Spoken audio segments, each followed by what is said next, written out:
Welcome to the latest YouTube demonstration from QPSMR Limited, suppliers of the QPSMR software for market research and analysis.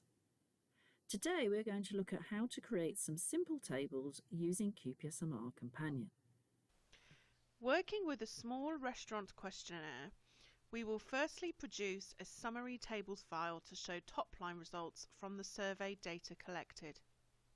Then we will create a variable to use as the columns of our tables, so both the gender and age entries are shown across the top, and also include letter markers for SIG testing.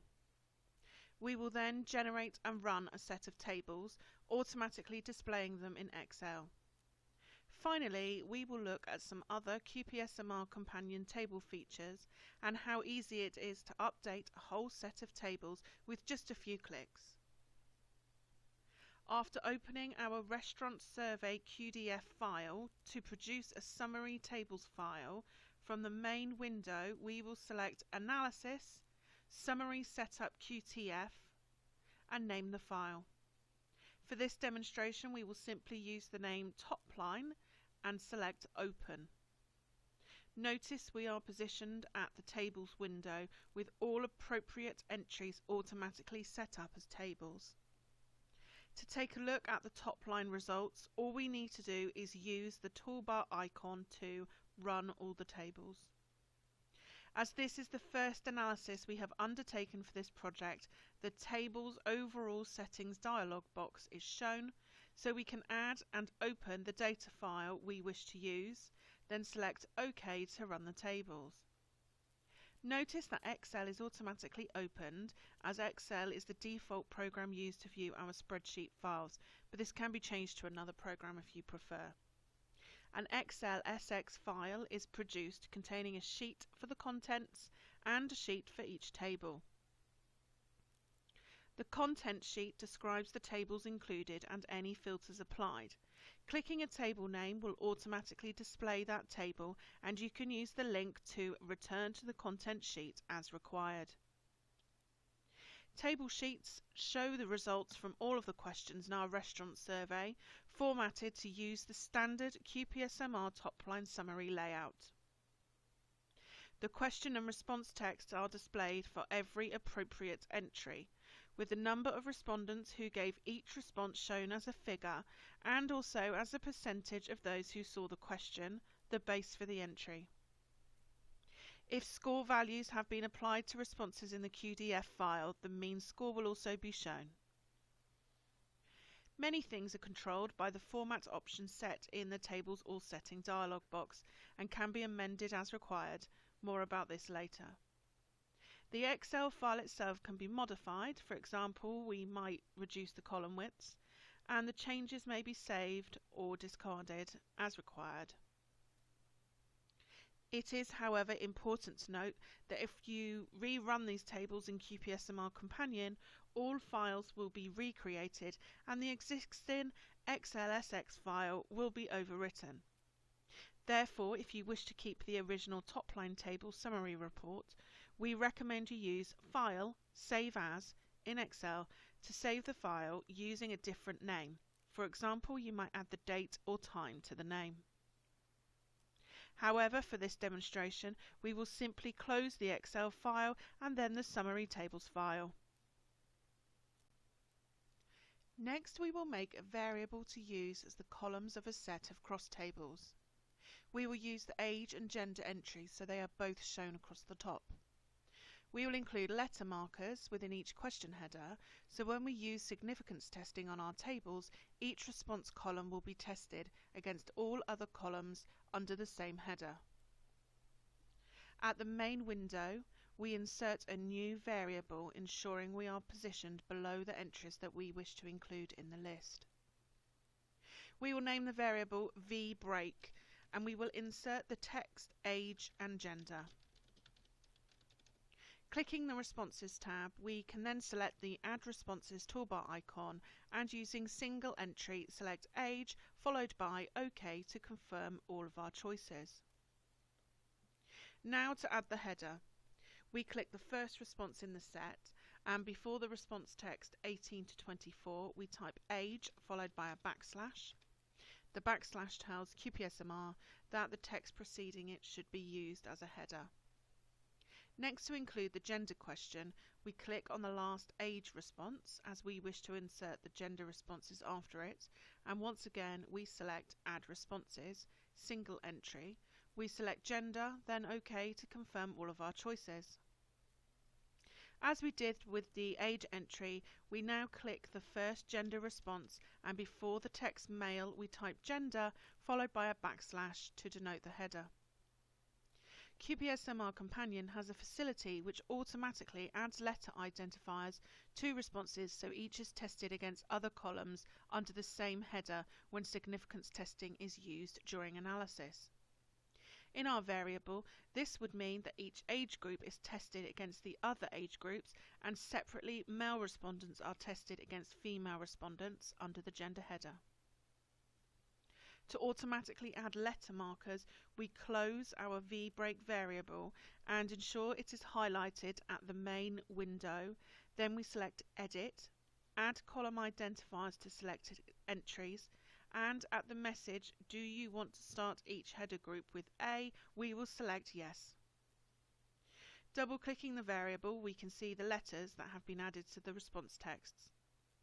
If we had selected No to the message, do you want to start each header group with A, the letters would be A to D for the age responses, followed by E and F for the gender responses. So males with the letter E would be tested against females with letter F.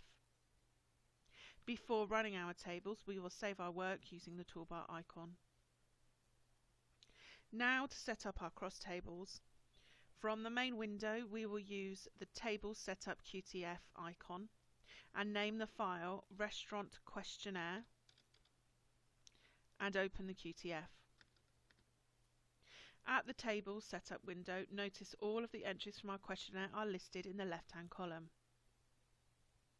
If you wish, you can select Entries to remove the ZZZ quality control entries, filters and all variables from the list.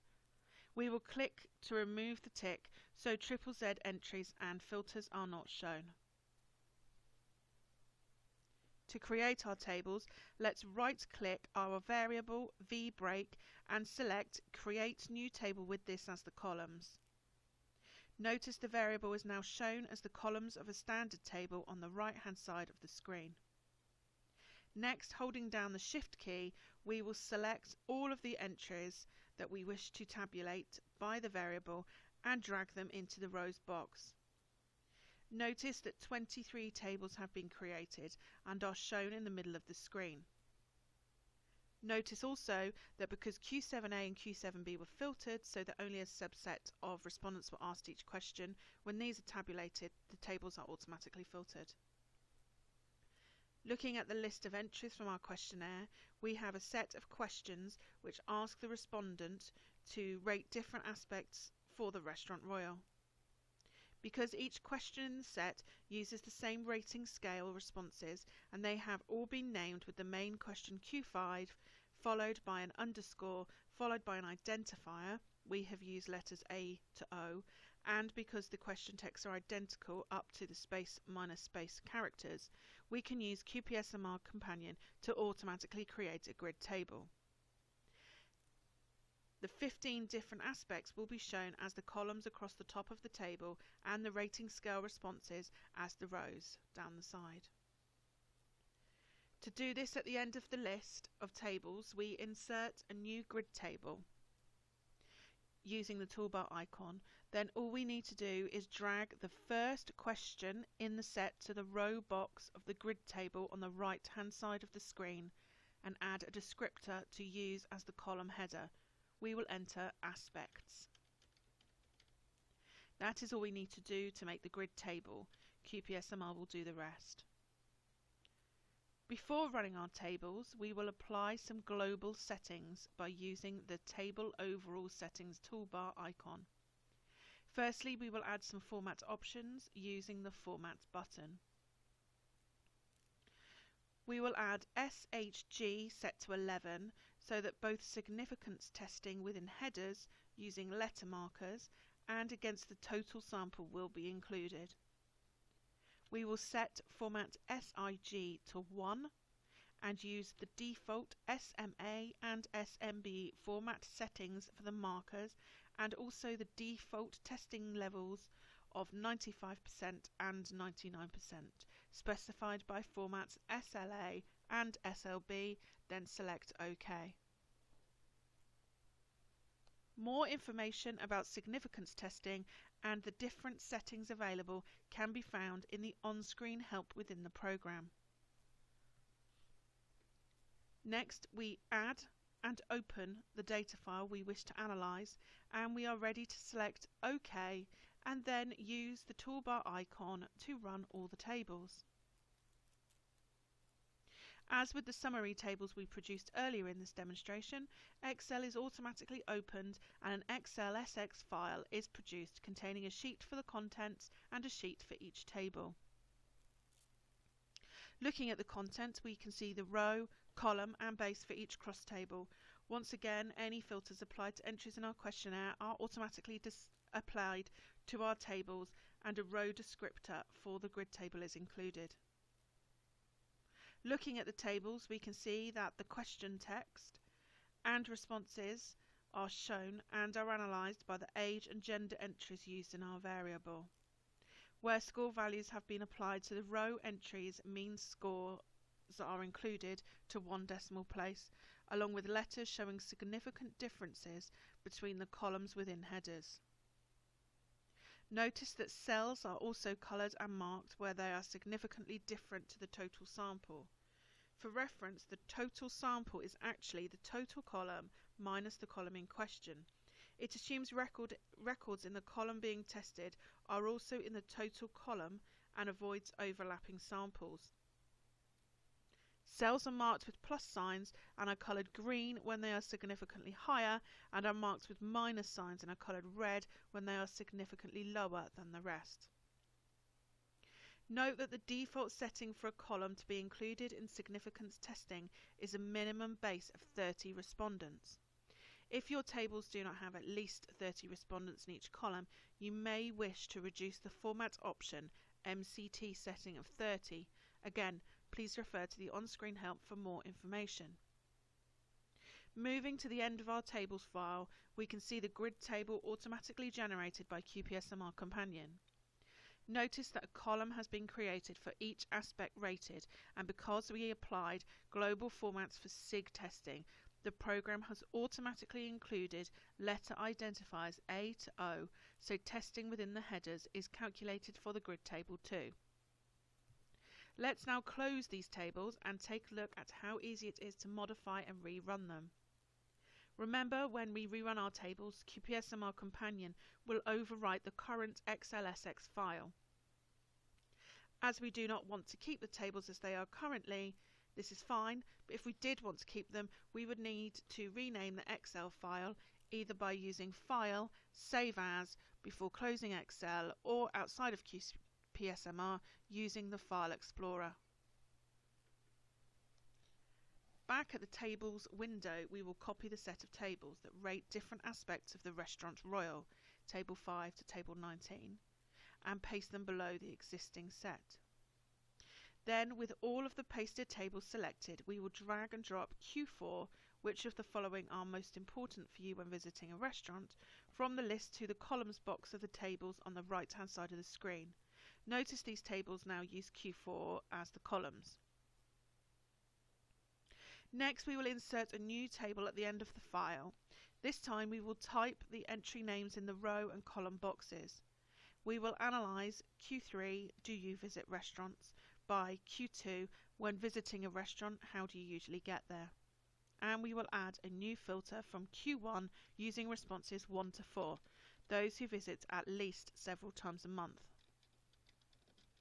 To add filters, you can type in the box as we have done, or you can use the filter button and use your mouse to make your definition response selections. Tables can be cut and pasted to move their position within the file. We will cut table 40 and paste it after table 24. The renumber toolbar icon can be used so tables are renumbered from 1 onwards. Next, using the Tables Overall Settings icon, we will take a look at some global features which will be applied to every appropriate table in our file. It is possible to generate a single Excel file containing all tables, rather than individual sheets for every table, by clicking the Spreadsheet Options button and unticking the Separate Sheets box. For this demonstration, we will also request to see significance markers merged with table cells. Notice the program automatically selects round figures as tables, so the cells are formatted correctly to display in Excel. Then click OK. Here you can include a header and footer. We will simply include Restaurant Survey as a header. If you would like every table to be filtered, so all tables are based on a subset of respondents, you can apply a filter by clicking the button and making your selections using the mouse, or by typing the definition in the filter box. However, we will simply include all respondents in our tables unless individual table filters have been applied. QPSMR Companion has many different format options that further control the item shown and layout of tables. Full details can be found in the on-screen help. Today we will simply add to those already set format option DPA2, which stands for decimal place for averages set to 2, using a / as a separator. Here, respondent weights can also be applied and data files added, removed or replaced as required, but we will now simply rerun our restaurant survey tables and take a look at the changes.